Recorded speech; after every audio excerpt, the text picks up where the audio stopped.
Hello दोस्तों, कैसे हो? उम्मीद है कि तुम सब बढ़िया हो। आज मैं तुम्हारे लिए फिर से एक साईफाई एडवेंचर मूवी लेकर आया हूँ। तो आज हम देखने जा रहे हैं एक सर्वाइवल एडवेंचर मूवी जिसका नाम है कोमा। शुरुआत में हम एक लड़के को देखते हैं जिसका नाम है विक्टर। उसके कमरे में एक छोटे से शहर का मॉडल था।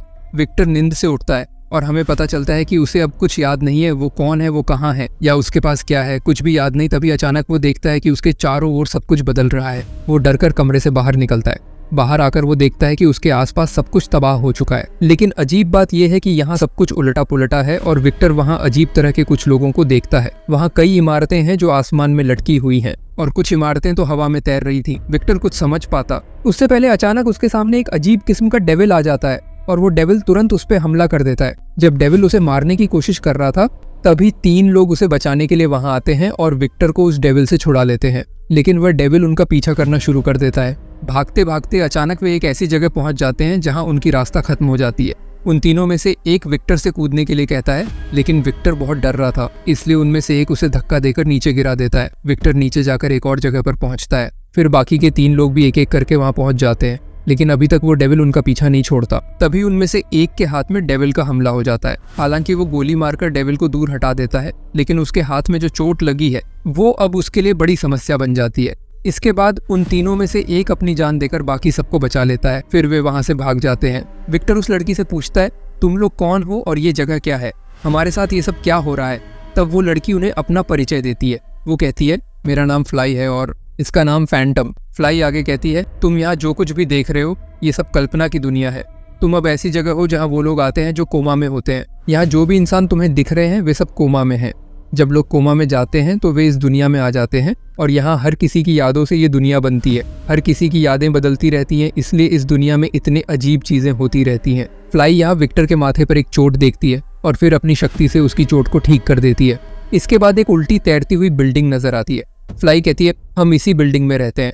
फिर वो लोग एक काफी पुरानी बस में घुसते हैं। कुछ देर बाद जब वो लोग बस के पीछे से बाहर निकलते हैं तो पता चलता है कि वो उस उल्टी बिल्डिंग में पहुंच गए हैं, यानी ये बस उस बिल्डिंग तक पहुंचने का रास्ता है। इस दुनिया में बहुत से लोग हैं जिनमें कई सुपर पावर हैं, लेकिन ये उनकी असली जिंदगी पर निर्भर करता है कि वो क्या करते हैं। यहाँ किसी के लिए सुपर हीरो मतलब है स्टैमिना पावर होना, तो किसी के पास डेविल आने वाला है या नहीं ये सेंस करने की पावर, कोई चोट ठीक कर सकता है, और किसी के पास इस पूरे दुनिया का पूरा ज्ञान का पावर होता है। इस आदमी का नाम एस्ट्रोनॉमर है, उसके पास डेविल्स के लोकेशन पता करने की शक्ति है। इस लड़की का नाम है स्पिरिट, इसके पास ये पावर है कि ये सेंस कर लेती है कि उनके पास कोई डेविल आ रहा है या नहीं। अब क्योंकि इस दुनिया में आने के बाद सब लोग अपना नाम पहचान आदि भूल जाते हैं, इसलिए वे आपस में बात करने के लिए नए नाम रख लेते हैं, इसलिए वे इसका नाम विक्टर रख देते हैं। विक्टर उन डेविल्स के बारे में फ्लाई से पूछता है, ये सब कौन है और ये हमें मारने की कोशिश क्यों कर रहे हैं? तब फ्लाई उसे बताती है, असल में जो लोग इस दुनिया में आकर मर जाते हैं वे ही डेविल्स बन जाते हैं। इसके बाद फ्लाई विक्टर को उसके कमरे में ले जाती है जो कि खाली था। कमरे में ज्यादा कुछ नहीं था।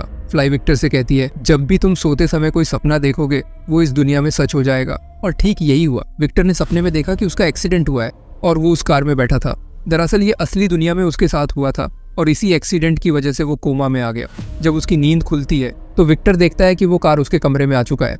फिर फैंटम विक्टर को बाहर ले जाता है और कहता है, इस दुनिया में हर इंसान के पास अलग अलग खास शक्तियां होती हैं, दिखाओ तुम्हारे पास क्या पावर है। ये कहकर विक्टर पर काफी अत्याचार किया जाता है, लेकिन इसके बाद भी विक्टर को अपने पास्ट के बारे में कुछ याद नहीं आता। फैंटम विक्टर से पूछता है, तुम असली दुनिया में क्या थे? विक्टर जवाब देता है, मैं असली दुनिया में एक आर्किटेक्ट था। ये सुनकर सब सोचते हैं कि इसके पास भला कौन सी सुपर पावर हो सकती है। फैंटम निराश होकर वहां से चला जाता है। खैर अगले दिन वे सभी एक मिशन पे जा रहे थे।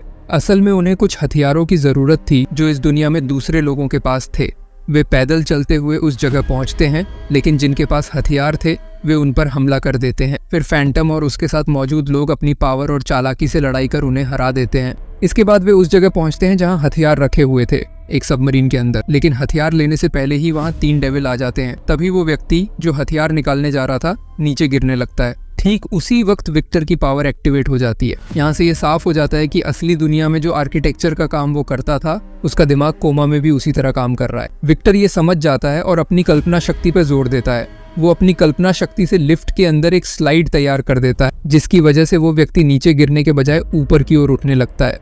फिर वे जल्दी से हथियार लेकर सुरक्षित अपने कैंप में लौट आते हैं। विक्टर की पावर देखकर सभी बहुत खुश होते हैं, लेकिन फैंटम उसे जलन की नजर से देखता है और अब उसे अपना दुश्मन मानने लगता है। उनका एक लीडर था जिसका नाम यान था। यान वो इंसान है जो सबसे पहले इस दुनिया में आया था।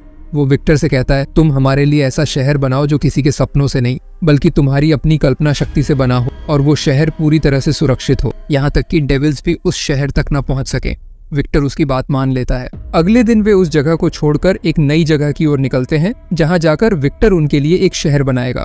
एस्ट्रोनॉमर की जानकारी के अनुसार उनके आसपास कोई डेविल नहीं है और रास्ता पूरी तरह साफ है, लेकिन अचानक स्पिरिट नाम की महिला कहती है कि यहाँ डेविल आने वाला है। फ्लैशबैक में दिखाया जाता है कि फैंटम विक्टर से दुश्मनी करते हुए उसके कपड़ों में एक ऐसा डिवाइस छुपा देता है जिससे डेविल उसकी ओर आकर्षित हो जाए, और वही होता है। वहाँ डेविल आ जाते हैं जो विक्टर पे हमला कर देते हैं, लेकिन विक्टर का एक साथी उसे बचा लेता है क्योंकि विक्टर उनके बीच सबसे खास व्यक्ति है। तभी फैंटम दौड़कर विक्टर के पास आता है और उसके कपड़ों से उस डिवाइस को निकालकर फेंक देता है, क्योंकि अब वो खुद भी उस डिवाइस की ओर आकर्षित हो रहा था। दरअसल अब वो भी डेविल बनने की प्रक्रिया में है। आपको याद होगा कि शुरुआत में एक डेविल ने फैंटम के हाथ पर हमला किया था, और इसी कारण अब वो भी धीरे धीरे डेविल में बदल रहा है। फ्लाई उससे पूछती है, तुमने विक्टर के ऊपर डिवाइस क्यों सेट किया? इस पर फैंटम उनके लीडर यान पर इल्जाम लगाता है। तभी यान सीधे फैंटम को गोली मार देता है। अब जो डेविल्स वहां लोगों को मारने आए थे वे फैंटम को नहीं मारते, क्योंकि उन्हें समझ आ जाता है कि वो धीरे धीरे उनकी तरह ही बन जाएगा। इधर बाकी सभी लोग वहां से भागकर बस की ओर जा रहे थे जिससे वे अपनी बिल्डिंग तक पहुंच सके, लेकिन डेविल्स उनके बहुत करीब थे। इसलिए विक्टर अपनी कल्पना शक्ति का इस्तेमाल करके कुछ ऐसा बनाने की कोशिश करता है जिससे वे डेविल्स को धोखा दे सके, लेकिन ऐसा करते वक्त उसके दिमाग पर बहुत ज्यादा प्रेशर पड़ता है जिससे उसे कुछ दृश्य दिखने लगते हैं। जैसा कि हमने पहले ही जाना है, विक्टर एक आर्किटेक्ट था और उसके बनाए डिजाइन बहुत ही एडवांस लेवल के होते थे, लेकिन कोई भी उसे हायर नहीं करता था क्योंकि उसके बनाए डिजाइन ऐसे आकार में होते थे जिन्हें इंजीनियरों के लिए बनाना मुश्किल होता था। इस वजह से उसे काम भी नहीं मिल रहा था। लेकिन एक दिन उसे एक अस्पताल से इन्विटेशन मिलता है, इसलिए विक्टर फ्लाई के साथ अस्पताल जा रहा था।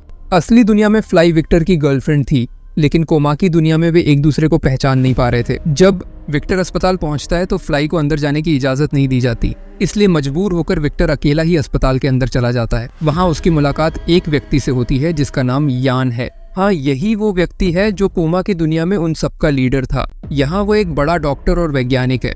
यान विक्टर से कहता है, जब मैं पढ़ाई कर रहा था तब मुझे पता चला कि असल जिंदगी में कई लोग वो नहीं कर पाते जो वे करना चाहते हैं, लेकिन कोमा की स्थिति में उनका दिमाग बहुत रचनात्मक हो जाता है। वहाँ लोग अलग तरह से जीवन जी सकते हैं, वहाँ हम जो चाहें वो कर सकते हैं, और जो भी हमारी इच्छाएं अधूरी हैं उन्हें हम वहाँ जाकर पूरा कर सकते हैं। लेकिन उस दुनिया को और भी बेहतर और उन्नत बनाने के लिए हमें एक बेहतरीन आर्किटेक्ट की जरूरत थी जिसका दिमाग अलग तरीके से काम करे, और इसके लिए तुमसे अच्छा और कौन हो सकता था। इसलिए वे विक्टर को कोमा में भेजना चाहते थे ताकि वो वहाँ जाकर एक नई इमेजिनरी दुनिया बना सके। वहाँ हम फैंटम, स्पिरिट और कई अन्य लोगों को देखते हैं जिन्हें यान ने कोमा में भेजा है। क्योंकि विक्टर ये काम नहीं करना चाहता, वो बंदूक निकालकर वहाँ से भाग जाता। बाहर फ्लाई उसका इंतजार कर रही होती है। फिर वे दोनों कार से वहां से भाग जाते हैं, लेकिन रास्ते में उनका एक ट्रक के साथ एक्सीडेंट हो जाता है। एक्सीडेंट के बाद यान उन्हें अस्पताल ले आता है। फिर पहले वो फ्लाई और खुद को कोमा की दुनिया में भेज देता है, और 1 घंटे बाद यान की योजना के मुताबिक विक्टर को भी कोमा में भेज दिया जाता है।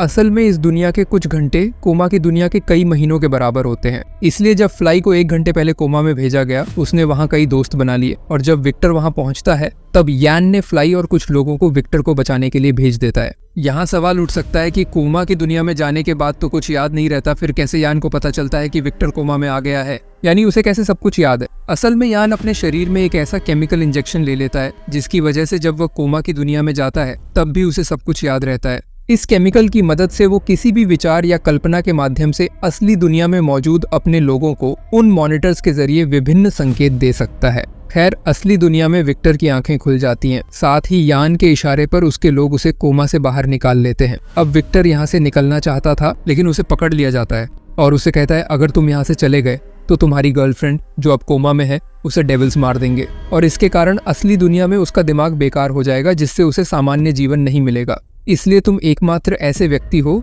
जो अपनी कल्पना शक्ति का उपयोग करके उन्हें बचा सकते हो। मैं चाहता हूँ कि तुम वहाँ वापस जाओ और मेरा कहा हुआ प्रोजेक्ट पूरा करो। जब तुम वो प्रोजेक्ट पूरा करोगे तो जो भी व्यक्ति असली दुनिया में वापस आना चाहेगा, मैं तब किसी को रोकूंगा नहीं।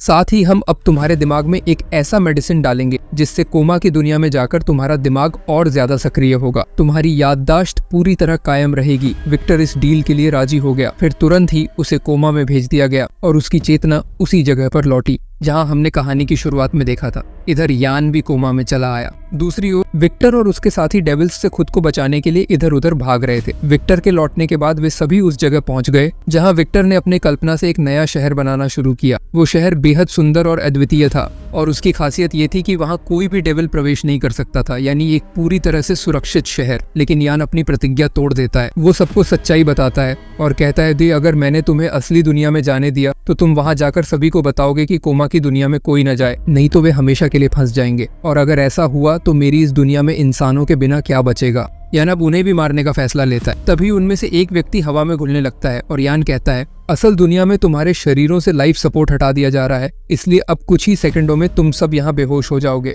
वहाँ के कुछ सेकंड यहाँ के कुछ मिनटों के बराबर होते हैं, तो कह सकते हो कि तुम्हारे पास कुछ ही मिनट है। इसके बाद यान उस शहर में प्रवेश करता है। विक्टर उससे लड़ाई नहीं करता, बल्कि वो जल्दी से यहाँ से बाहर निकलने का रास्ता खोजने लगता है, क्योंकि उसका लाइफ सपोर्ट हटाया जा रहा है। विक्टर को एक विचार आता है। वो कहता है, हम जिस अस्पताल से यहाँ आए थे वहाँ जाने पर शायद हमें कोई रास्ता मिल जाए। फिर वो अपने एक साथी को देखते हैं जो हवा में घुलने लगा है। इसके बाद विक्टर, फ्लाई और उसका एक साथी अस्पताल पहुंच जाते हैं। लेकिन अस्पताल में प्रवेश करते ही वे देखते हैं कि अंदर का दृश्य पूरी तरह बदल चुका है। अस्पताल के रूप बदल जाने के कारण विक्टर अब उस कमरे को पहचान नहीं पा रहा। विक्टर के साथ मौजूद लड़का कहता है, तुम्हें उस कमरे को याद करना होगा जहां हम लोग सब लेटे हुए हैं। अगर तुम उस कमरे का कोई सुराग पालो तो समझ लेना कि यही वो कमरा है। कुछ समय बाद विक्टर एक संरचना देखता है जो दरअसल उस कमरे में है जहां उनकी तीनों की पेंटिंग बनी हुई है। लेकिन वे वहां पहुंचने से पहले उनके साथ मौजूद लड़का हवा में मिल जाता है, यानी उसका लाइफ सपोर्ट हटा दिया गया है। अब सिर्फ विक्टर और फ्लाई ही बचते हैं। दोनों उस संरचना की ओर बढ़ रहे होते हैं, लेकिन तभी यान वहां आ जाता है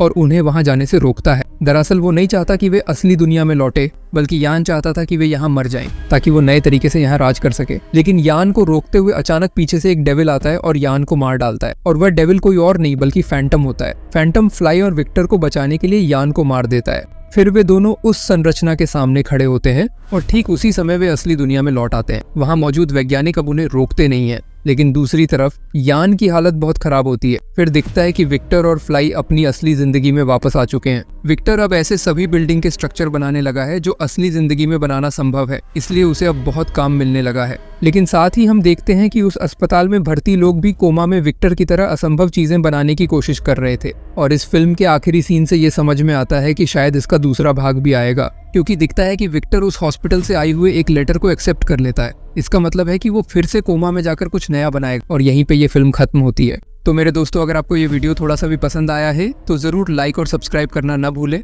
फिर मिलेंगे नए किसी वीडियो में।